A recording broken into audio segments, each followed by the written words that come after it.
Hi students, കെമിസ്ട്രിയുടെ പുതിയ ക്ലാസ്സിലേക്ക് എല്ലാവർക്കും സ്വാഗതം.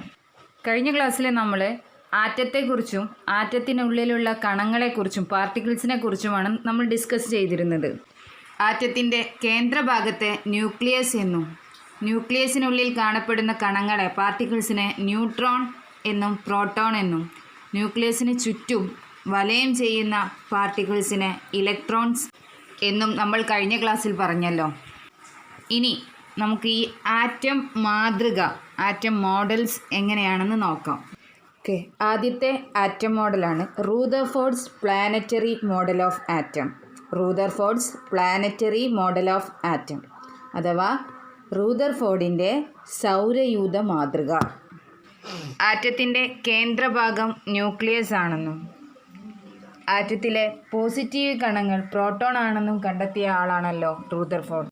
അദ്ദേഹം പ്രപ്പോസ് ചെയ്ത മോഡൽ ഓഫ് ആറ്റമാണ് പ്ലാനറ്ററി മോഡൽ ഓഫ് ആറ്റം അഥവാ സൗരയൂഥ മാതൃക. എന്തുകൊണ്ടാണ് ഇതിനെ സൗരയൂഥ മാതൃക എന്ന് പറയുന്നത്? എന്തുകൊണ്ടാണ് ഇതിനെ പ്ലാനറ്ററി മോഡൽ ഓഫ് ആറ്റം എന്ന് പറയുന്നത്? നമുക്ക് നോക്കാം. സോളാർ സിസ്റ്റത്തെക്കുറിച്ച് എല്ലാവരും കേട്ടിട്ടുണ്ടല്ലോ. സൗരയൂഥത്തിൻ്റെ കേന്ദ്രഭാഗമാണ് സൂര്യൻ.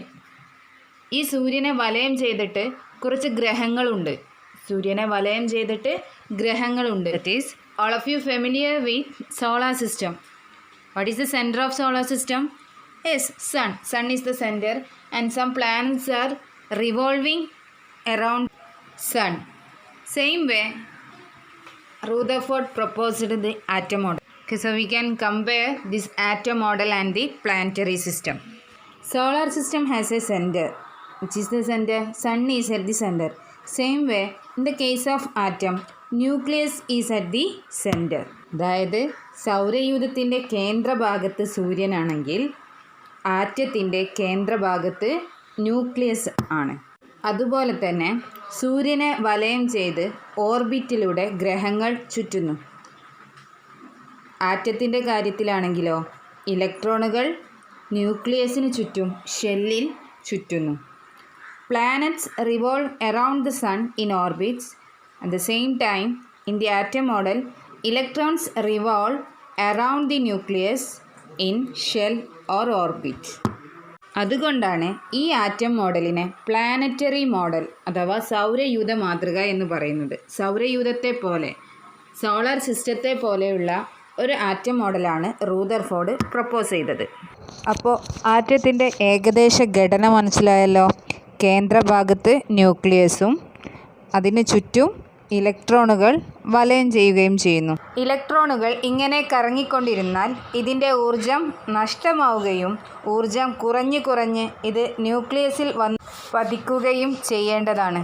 എന്നാൽ ഒരു ആറ്റത്തിലും ഇങ്ങനെ സംഭവിക്കുന്നില്ല.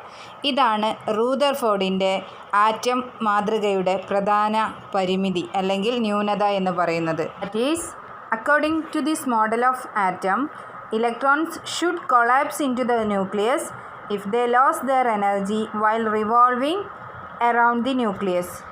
Actually, it is not happen in atoms. This is the main drawback of Rutherford atom model. That is, ഇലക്ട്രോൺസിൻ്റെ എനർജി ലോസ് ചെയ്തിട്ട് ന്യൂക്ലിയസിനെ സറൗണ്ട് ചെയ്യുമ്പോൾ റിവോൾവ് ചെയ്യുമ്പോൾ എനർജി ലോസ് ചെയ്തിട്ട് ലാസ്റ്റ് ഫൈനലി ഇതെവിടെ പോയിട്ട് കൊളാപ്സ് ചെയ്യും? ന്യൂക്ലിയസിൽ പോയിട്ട് കൊളാപ്സ് ചെയ്യേണ്ടതാണ്. ബട്ട് ഒരാറ്റത്തിലും എന്ത് ചെയ്യണില്ല, ഇങ്ങനെ സംഭവിക്കുന്നില്ല. ഇതാണ് main drawback of Rutherford atom model.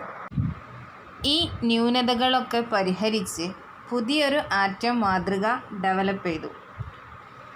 That atom model is known as Bohr's atom model. ഇത് ഡെവലപ്പ് ചെയ്ത ആളാണ് നീൽസ് ബോർ. ആ ആറ്റം മോഡലിന് പറയുന്ന പേരാണ് ബോർ ആറ്റം മാതൃക. എന്തൊക്കെയാണ് ഇതിൻ്റെ പ്രത്യേകതകൾ എന്ന് നോക്കാം. ആറ്റത്തിൻ്റെ കേന്ദ്രഭാഗത്തെ അറിയപ്പെടുന്ന പേരാണ് ന്യൂക്ലിയസ്. ബോർ മാതൃക അനുസരിച്ച് ഇലക്ട്രോണുകളുടെ സഞ്ചാരപാതയെ ഓർബിറ്റ് എന്ന് വിളിക്കുന്നു. ഓർബിറ്റ് അഥവാ ഷെൽ എന്ന് വിളിക്കുന്നു. That is, according to the Bohr model, the revolving path traced by electrons are called orbits or shells. So what is orbit or shell? It is the path of electron around the nucleus. ന്യൂക്ലിയസിന് ചുറ്റും electron കറങ്ങുന്ന പാതയെ പറയുന്ന പേരാണ് orbit അഥവാ shell. അപ്പോൾ ആറ്റത്തിൽ ന്യൂക്ലിയസിന് ചുറ്റും ഇലക്ട്രോണുകൾ വലയം ചെയ്യുന്നത് നിശ്ചിത ഓർബിറ്റുകളിൽ അല്ലെങ്കിൽ ഷെല്ലുകളിൽ ആണ്. That is electrons revolve around the nucleus of an atom in fixed paths that are called orbit or shells. Now we can look the energy of each shell. What about the energy of electrons in each shell? ഓരോ ഷെല്ലിലെയും ഇലക്ട്രോണുകൾക്ക് ഒരു നിശ്ചിത ഊർജമാണുള്ളത്. അതിനാൽ നമുക്ക് ഷെല്ലുകളെ ഊർജനിലകൾ എന്ന് പറയാം. ഓരോ ഷെല്ലിലെയും ഇലക്ട്രോണുകൾക്ക് ഒരു നിശ്ചിത ഊർജമുണ്ട്. അതിനാൽ ഷെല്ലുകളെ ഊർജനിലകൾ എന്ന് പറയാം. That is electrons in each shell have a definite energy. Hence the shells are also called energy levels. Why it is called energy levels?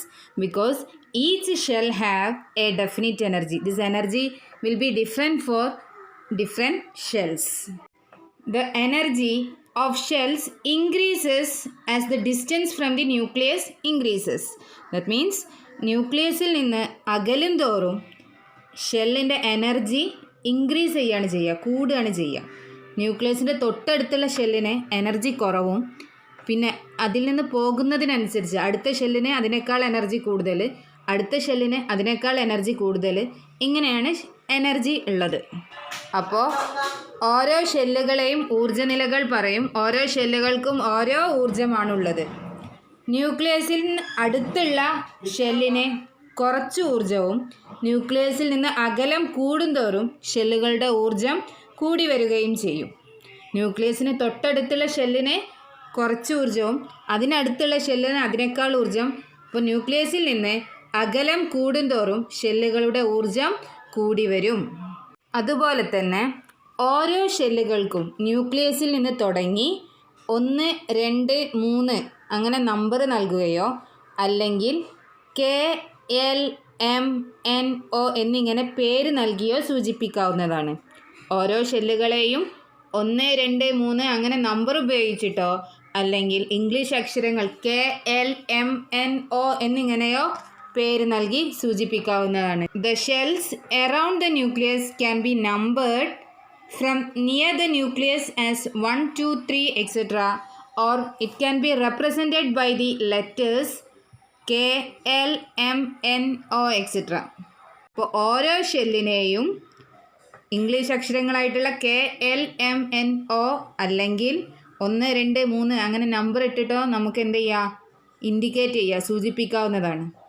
അപ്പോൾ ഈ ഷെല്ലുകളിൽ KLMNO എന്നുള്ള ഷെല്ലുകളിൽ ഏറ്റവും ആദ്യത്തെ ഷെല്ല് K ഷെല്ല്, ഈ ഷെല്ലിനായിരിക്കും ഏറ്റവും എനർജി കുറവ്, ഊർജ്ജം കുറവുള്ള ഷെല്ല് K ഷെല്ലും, അടുത്ത Kനേക്കാൾ ഊർജ്ജം കൂടുതലായിരിക്കും Lന്, Lനേക്കാൾ ഊർജ്ജം കൂടുതൽ Mന്. അങ്ങനെയാണ് ഇതിൻ്റെ എനർജി ഊർജ്ജനില പോകുന്നത്.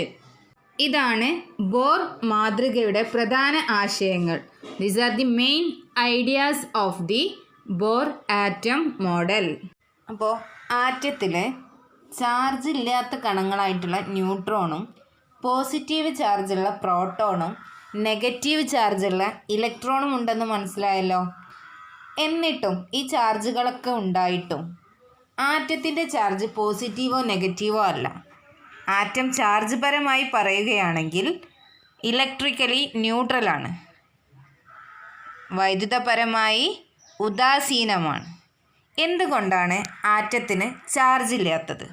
നമുക്ക് നോക്കാം. ആറ്റത്തിലെ പോസിറ്റീവ് ചാർജുള്ള പ്രോട്ടോണുകളുടെയും നെഗറ്റീവ് ചാർജുള്ള ഇലക്ട്രോണുകളുടെയും എണ്ണം തുല്യമാണ്. നിങ്ങൾക്കറിയാലോ, ഒരു പോസിറ്റീവും ഒരു നെഗറ്റീവും ഉണ്ടെങ്കിൽ അത് രണ്ടും കൂടി കൂടുമ്പോൾ അത് ന്യൂട്രൽ ആവുമെന്ന്. അതുപോലെ തന്നെ ഇവിടെയും ഇലക്ട്രോണുകളുടെയും പ്രോട്ടോണുകളുടെയും എണ്ണം തുല്യമായതിനാൽ അതിന് ചാർജ് ഉണ്ടായിരിക്കുന്നതല്ല. That is, in an atom the number of positively charged particles and negatively charged particles are equal. That is, the number of protons and number of electrons are equal. So we can say if the number of negative and positives are equal, that will be neutral. There is no special charge. So like that, in the case of atom also, it is also electrically neutral. There is no charge for an atom. So today we discussed about the atom models, Rutherford atom model and Bose atom model. I think all of you understood the class.